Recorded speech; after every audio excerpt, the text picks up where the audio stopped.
Absolute power is a heavy and fragile thing. It is a crown that many cling to until the very moment it is torn away. But history is the ultimate judge, and time is the one enemy no dictator can ever truly conquer. Their empires, once thought eternal, eventually fall to dust. They once stood before millions, their every word treated as law, their presence perceived as something beyond the reach of ordinary men. Yet the true story of power is often written most clearly in the moments of its collapse, in the frantic, desperate hours when control finally slips away. These are the final chapters, the stories of how the world's most infamous dictators met their ends, through suicide, execution, betrayal, or quiet isolation. April 1945. Berlin had become a cemetery of ambition. The Soviet army was blocks away, and the Third Reich had shrunk to a single city square. As the world above burned, the man who started the greatest conflict in human history was hiding beneath the rubble of his own creation. Deep beneath the Reich Chancellery, Adolf Hitler spent his final days trapped like a rat. Deep in the earth, the man of destiny was a ghost. Surrounded by a shrinking circle of loyalists, he watched as his maps of conquest were replaced by the reality of a single city block.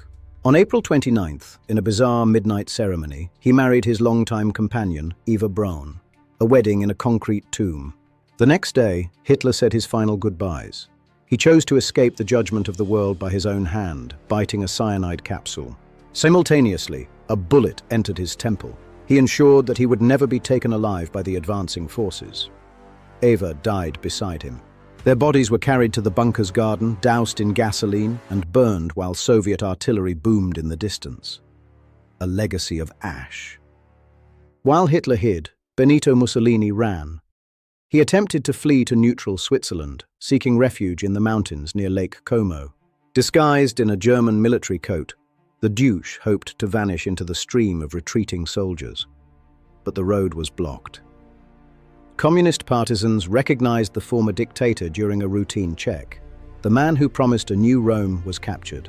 Mussolini and his mistress were executed by submachine gun.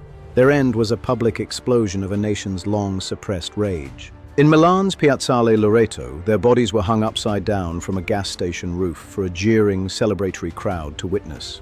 Joseph Stalin's death was born of the very fear he had spent decades sowing. It was March 1953, and the air was thick with paranoia.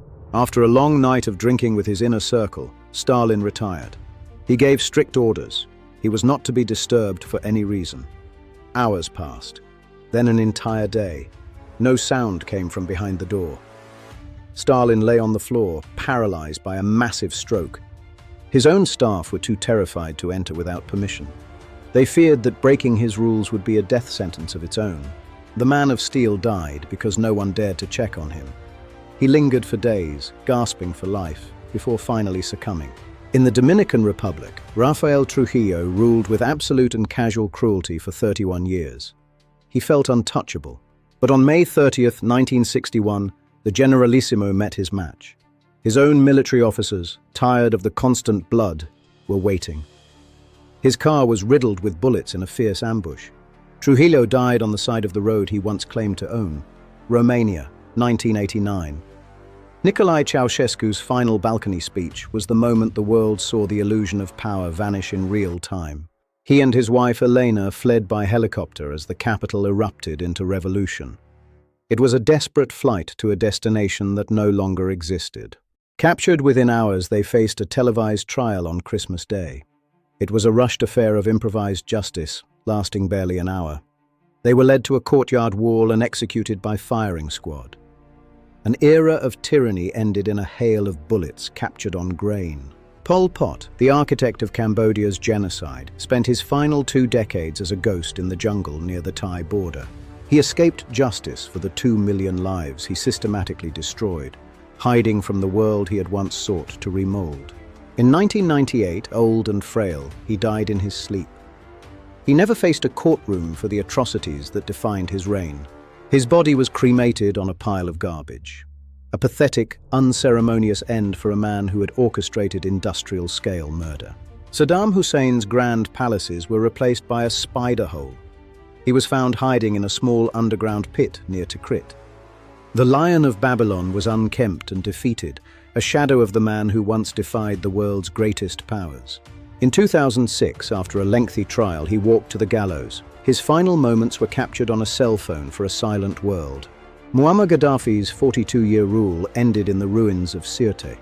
His convoy was destroyed by NATO strikes, forcing him into hiding. He was found hiding in a drainage pipe. Dragged out by a jubilant crowd, he pleaded for mercy that he had rarely shown others. His body was later displayed as a trophy in a commercial freezer for the public to witness. A cold end for the King of Kings. In contrast, Augusto Pinochet died in a hospital bed in 2006. Surrounded by family, he succumbed to natural causes at 91. His death divided Chile. To some, he was a savior, to others, a brutal tyrant.